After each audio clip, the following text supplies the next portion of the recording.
Bhavya Shri news से मैं नूपुर। गौरव जैन आज की तारीख में एक जाना पहचाना सा नाम है। ये उसी शिक्षक का नाम है जिन्होंने 14 फरवरी वैलेंटाइन डे के दिन कोटा में अपनी ही छात्रा का गला घोटकर हत्या कर फरार हो चुके थे। परिधि जैन की उम्र 14 वर्ष थी। इन्होंने 10 बजे दिन में परिधि को अपने यहाँ ट्यूशन लेने के लिए बुलाया था। परिधि अपने घर से 10 बजे इनके घर जाती है। 1 बजे दिन तक जब ये अपने घर वापस नहीं लौटती है तो इनके पिता अजय जैन गौरव जैन के घर जाते हैं अपनी बेटी को लाने के लिए, लेकिन गौरव जैन का दरवाजा पे ताला देखकर हतप्रभ हो जाते हैं कि आखिरकार हमारी बेटी कहाँ गई। और ये बात पुलिस तक पहुंचती है। पुलिस आकर ताला तोड़ती है और अंदर का दृश्य जो देखने को मिलता है वह भयावह था। यानी परिधि पंखे से लटकी हुई पाई जाती है। पुलिस उसको नीचे उतारती है। उसका पैर और हाथ दोनों ही रस्सी से बंधा होता है और परिधि के शरीर पर बहुत चोट के निशान भी पाए जाते हैं।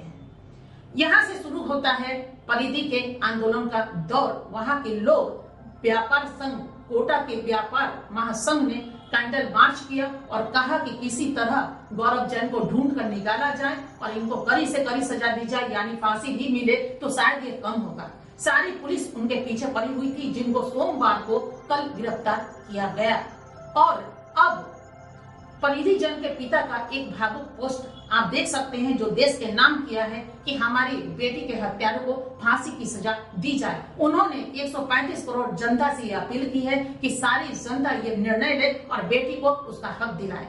ये बात वहां के एसपी महोदय केसर सिंह शेखावत उसी वक्त कहे थे कि आप जिस समय लाश पड़ी हुई थी और ये आंदोलन जारी था और उन्होंने ये निर्णय लिया था कि जब तक इसका हत्यारा सामने नहीं आएगा तब तक परिधि का अंतिम संस्कार नहीं किया जाएगा। लेकिन वहां के एसपी महोदय केसर प्रसाद शेखावत ने उन्हें भरोसा दिलाया था कि ये पुलिस की बेटी है और बहुत जल्द हत्यारों को हम ला करके सलाखों के पीछे खड़ा कर देंगे। और वही हुआ। सोमवार को ये हत्यारा पकड़ा गया था और इस पे 4,31,000 का इनाम भी था। अब ये आ चुके हैं और अपना जो भी कसूर था उसको स्वीकार भी किया है। अब देखिए आगे की कार्रवाई क्या रंग लाती है। लेकिन ये कहना गलत नहीं होगा, पूरी शिक्षा जगत को इन्होंने शर्मसार कर दिया। एक बेटी जो 14 वर्ष की नाबालिग बच्ची थी, आखिरकार एक शिक्षक ऐसा कैसे कर सकते हैं। कोटा में इस तरह का आंदोलन पड़ा है कि हर गार्जियन ये समझ रहा है कि अब अपनी बच्ची को हमको किसी भी जेंट्स टीचर के यहाँ नहीं भेजना है। वहाँ की शिक्षा प्रणाली जो है वो बिल्कुल डमाडोल हो चुकी है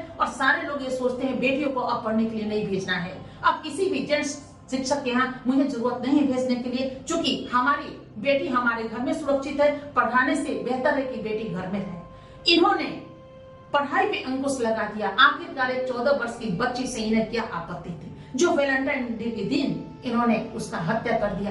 हत्या जैसा जघन्य अपराध से इन्होंने अपने हाथों को रंग लिया, खून से रंग लिया और उस बच्ची का हत्या कर दिया। इनके पापा एक कपड़ा व्यापारी हैं और रो रो करके इनका बुरा हाल है। इसका जन्म परिधि जैन का जन्म 19 फरवरी को हुआ था और 19 फरवरी को ही इनके पिता ने मीडिया को बताया था कि संध्या 7:07 पर हम देश से अपील करेंगे कि 2 मिनट का मौन हमारी बेटी को श्रद्धांजलि देने के लिए पूरा देश दे। और बहुत सारे लोगों ने इनकी बेटी को श्रद्धांजलि दिया। ये बहुत ही शर्मसार करने वाली बात है कि एक शिक्षक क्या अपनी ही छात्रा के साथ कि इस तरह का व्यवहार करता है और उसकी हत्या करके पंखा पे लटकाकर फरार हो जाता है। सीसीटीवी कैमरा में देखा गया है उसको भागते हुए, ताला बंद करके वो भागे। उसी के ट्रेस पे पुलिस ने उन्हें धर दबोचा। ये बहुत ही अच्छी चीजें हैं कि आज एसपी महोदय ने पूरी टीम, लगभग 500 पुलिस की टीम इसके पीछे पड़ी थी और उसे हरियाणा से पकड़ा गया है। अब बात आ रही है हत्या पे। आज बेटियों का जो बुरा हाल है, ये बुरा हाल नहीं होना चाहिए। निर्भया याद आ जाती है मुझे इसी बात पे कि निर्भया में इतना वर्ष लग गया। ये जो हाल है एक पिता का वेकल स्थिति, इसमें ये हाल न हो। अगर परिधि जैन की हत्या की गई है और साक्ष्य और सबूत दोनों ही नजर के सामने है तो इन्हें, अगर इनके पिता की ये आरज़ू है कि नहीं, उसको एक हत्यारा को जिसने मेरी नाबालिग बेटी का हत्या किया है उसे फांसी की सजा मिले और पूरा देश भी यही चाहेगा। मुट्ठी भर इंसान को अगर अलग हटा दिया जाए तो हर पिता के, हर पुत्री का पिता यही चाहेगा। हर इंसान जो भी हमारा 130 करोड़ जनता है वो यही चाहेगी कि ऐसे दरिंदों को फांसी पर लटका दिया जाए। आखिरकार क्या अधिकार था? आप तो नहीं पढ़ाना था, मत पढ़ाइए, लेकिन एक देश की बेटी से इस तरह का अपराध शोभा नहीं देता। आज आपने कलम लगा दिया उन शिक्षकों पर भी जो बेटी की तरह हर छात्रा को समझते हैं, एक भाई बन करके अपनी छात्रा को पढ़ाते हैं। आपने उनके रोजी और रोजगार पे बिल्कुल कलम चलाकर तलवार चला दिया और घायल कर दिया, शर्मसार कर दिया इस जगत को। अब कोई भी अपनी बेटी को कैसे पढ़ने के लिए भेजेंगे? सवाल तो यहाँ भी है। अभी कोटा का स्थिति जो है चरमरा गया है और यही जितनी शिक्षा जगत के जो ट्यूशन चलाते थे, इन्होंने मिलकर पैसे को एकत्र किया और 4,31,000 की घोषणा की कि जो भी इन्हें ढूंढ कर लाएगा पकड़ा जाएगा और गौरव जैन को जो पकड़ कर लाएगा उसको हम 4,31,000 का इनाम देंगे। अब तो ये आ चुके हैं गौरव जैन। अब देखिए इन पर कौन सी कार्रवाई होती है। जो समाज कार्रवाई करेगी वो भी इन्हें स्वीकार करना पड़ेगा और कानून जो इस पे शिकंजा, जो कानून का शिकंजा चलेगा उसको भी स्वीकार करना पड़ेगा। शायद इन्हें फांसी की सजा मिले। अभी इनकी उम्र देखकर आप समझ सकते हैं कि ये ज्यादा उम्र के नहीं हैं और ये अपने घर को बिल्कुल बर्बाद कर दिए। एक बेटा जब फांसी पे लटकेगा, एक बेटा को जब उम्र कैद की सजा मिलेगी या एक बेटा जब जेल के सलाखों के पीछे जाता है तो उसका पूरा का पूरा परिवार मरता है जिन्होंने आपको जन्म दिया। और एक खास बात आपको बता दे, रवि, गौरव जैन और अजय जैन दोनों ही एक दूसरे के पड़ोसी हैं और ये पड़ोस में ये बच्ची जाती थी पढ़ने के लिए।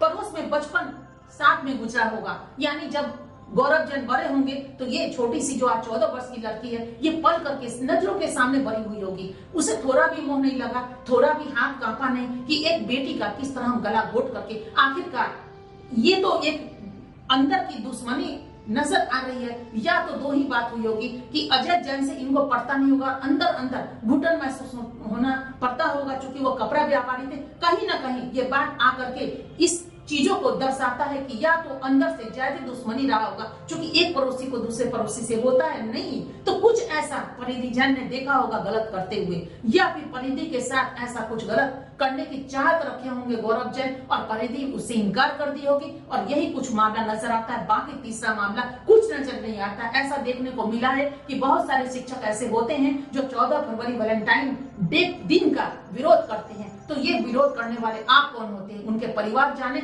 और परिधि जाने।